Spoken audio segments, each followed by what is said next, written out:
Hello and welcome back. Today we're going to be talking about a really debated hot button topic, and that is the question of vaginal steaming and yoni eggs.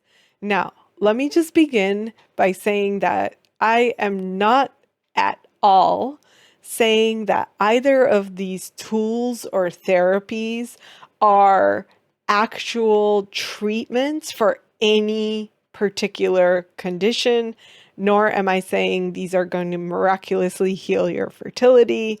Like, there are no claims here. There is very little scientific data on either of these therapies. However, in my practice, I've found that women actually gain lots of benefits from doing one, either, or both of these therapies. So let's jump on in and talk about vaginal steaming and yoni eggs. Vaginal steaming is actually something it's a very old technique that has been used over the centuries by lots of different cultures. Definitely the Indian culture has used this technique frequently. And if we trace it back, most of the time it was used as a way to prepare your vaginal area for reception of a penis or a lingam, however you want to call that. So traditionally, these were therapies that were used as a way to create a more pleasant vaginal environment and make for a better, potentially better sexual experience. Since then, there have been lots of different cultures that have adopted it. I'm sure it's been used traditionally in other cultures outside of India.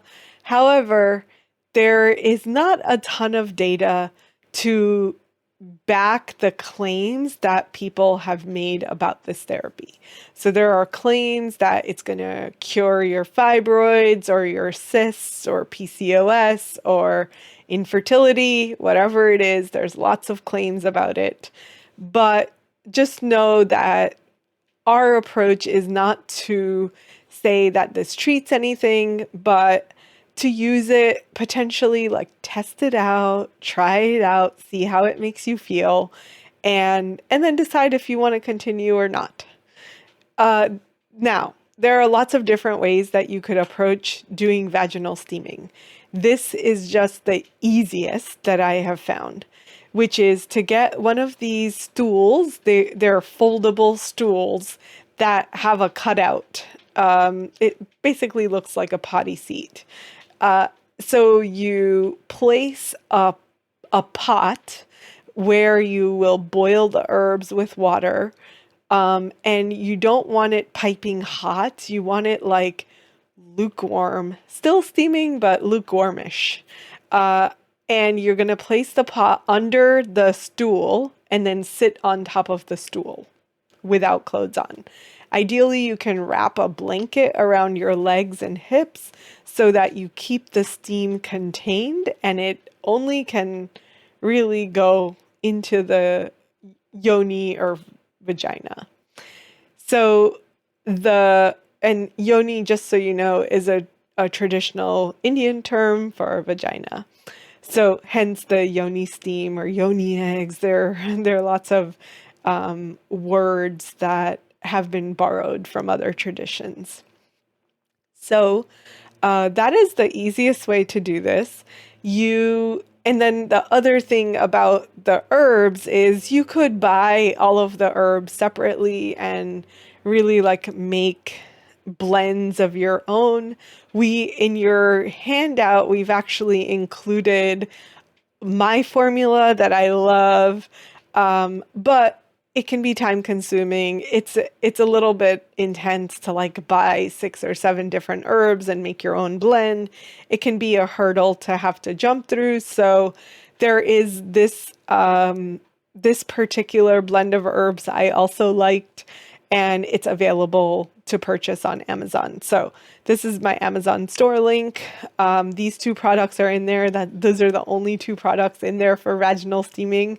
And essentially you would take a few tablespoons of this herbal blend, put it into a pot with a quart or two of water, bring it to a boil, then put the lid onto the pot and let it simmer for a little bit. And then when you open it, the water should be warm enough to touch, so it shouldn't burn you essentially, and it should still have some sort of steam coming from it. The steam is really what needs to get into the vagina. So you want to make sure that it's still steaming, but not super hot. If you put super hot boiling water under your vagina, you will burn the mucous membranes. Do not do that, and try to be careful. And if it feels uncomfortable, just back off a little bit and go back to it later. So make sure that you're doing this in a way that's safe. You don't want to create any harmful effects from this, but relatively, as long as you don't burn your mucous membranes, you're fine. It's not going to hurt. And what I've found is definitely can help to increase your connection with your vagina. And it's a really great tool to do some self-care, self-love. It's a good time to reflect. Do not do this if you might be pregnant. So this is definitely contraindicated in pregnancy. You will not do this in your ovulation period or post-ovulation if you guys are actively trying to conceive. If you're not actively trying to conceive, you can do this all month long. But if you are actively trying to conceive, you are going to limit this therapy to post completion of menstrual cycle, pre-ovulation. So you have about 7 to 10 days on average where you want to integrate this therapy and see what kind of benefits it has for you. I've heard a lot of women say they have decreased vaginal pain, they have decreased ovulation pain, and decreased menstrual pain when they do this therapy consistently during that time period. All right, Yoni eggs. Now, Yoni eggs are even similarly debated as far as the benefits, but I will tell you that I am so surprised. When I first heard about these eggs, I was a little bit taken aback and was not sure that that was something I wanted to explore, but I eventually got on board and decided to try it out. And maybe this is TMI, but I tried this out. I put, actually, it was a rose quartz egg, which is the one on the left. I put this in, and it essentially did not want to come out for about 3 weeks. And I had lots of panic attacks during those 3 weeks because I thought I would have to go to the hospital to have this thing removed from my body. But the mentors that I was working with at the time said, just leave it alone. It's going to do its thing. It will pop out when it needs to. And sure enough, 3 weeks later, it eventually popped out. I share this story not to be TMI, but to actually tell you that these crystals, which are essentially what these eggs are made out of, if you're getting a high quality Yoni egg, which you definitely want to do because you're putting this into your vagina, it's going to stay there potentially for a long time. You want to make sure that it's good quality. So you put this in, and the idea is that your vaginal tract is kind of pulsating or doing little contractions around this egg. And what does that do? It helps on the most basic level to increase blood flow and circulation, which is often super helpful if you are trying to conceive. So you want to have this egg in there. I have told people that they can do it several ways.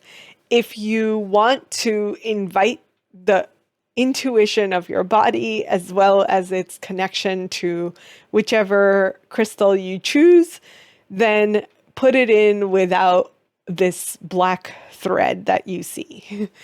If you are not sure you're ready for letting go of control, then leave the thread, and the thread essentially hangs out, and you can pull the egg with it whenever you're ready to pull the egg out.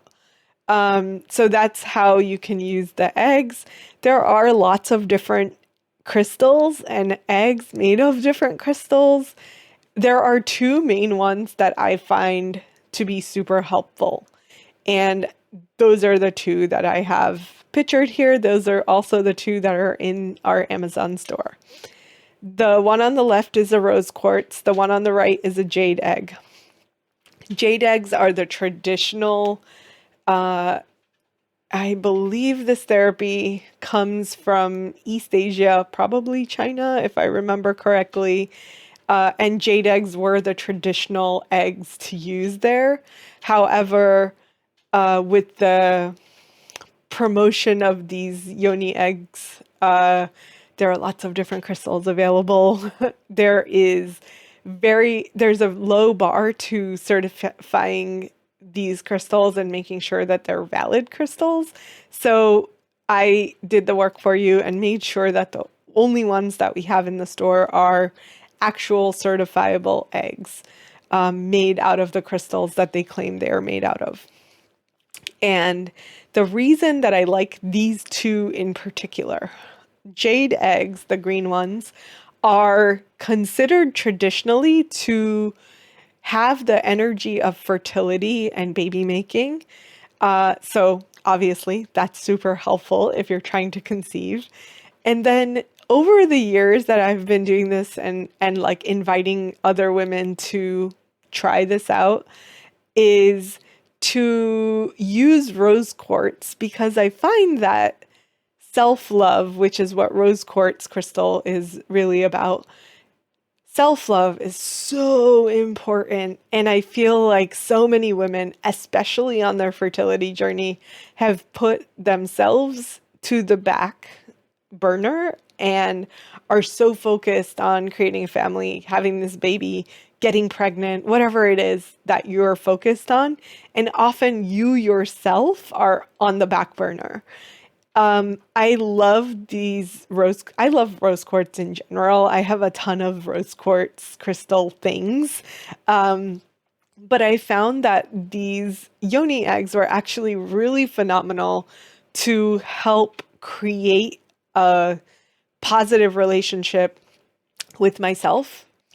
And they could be extremely supportive if you do relate to this pattern that I see a lot, where you're putting yourself on the back burner while focusing so much on taking care of people around you and making sure that you get pregnant, and you're doing all of the things to get pregnant.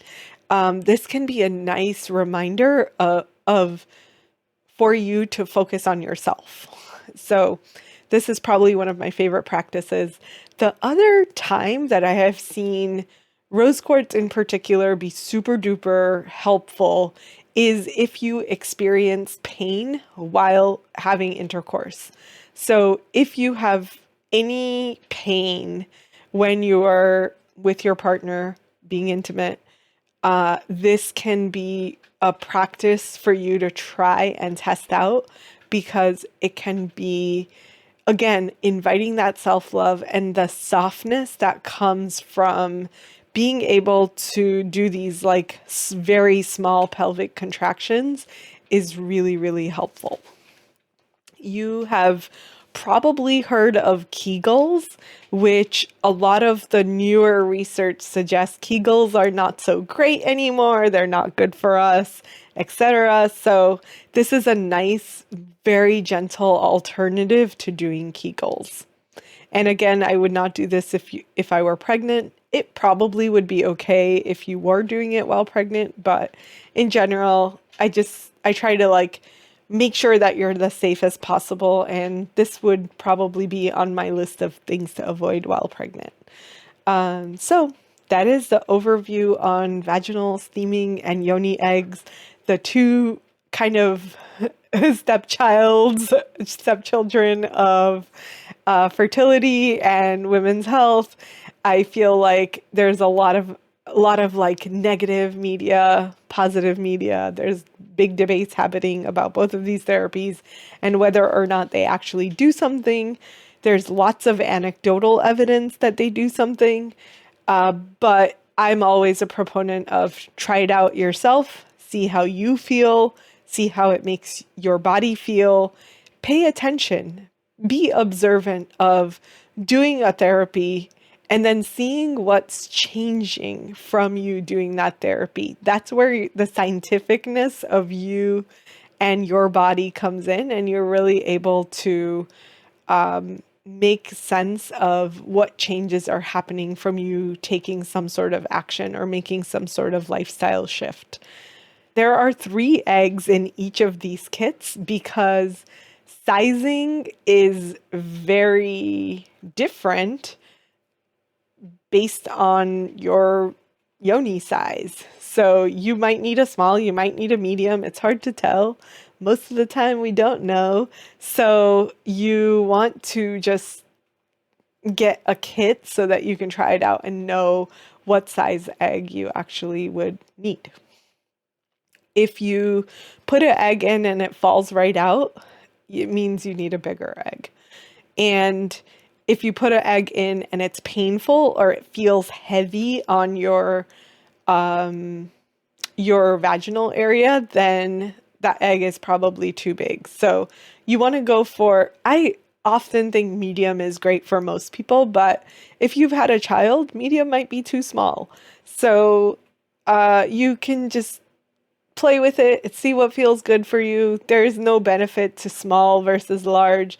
You don't have to suffer through it. It should be a relatively pain-free experience. And honestly, most of the time, I know I said I had panic attacks while I had the egg in for 3 weeks, but most of the time when I do this practice, I find that the egg will just kind of become part of my body for a little while. And then when it's ready, and it's done its magic, it will just pop out while I go to the bathroom. So it's really simple and easy to use. I feel like it's a very simple therapy that doesn't take a lot of time, doesn't take a lot of energy, but can have really powerful impact on your body and your reproductive area. So I hope you find this helpful, and I thank you for being here, and we'll see you next time.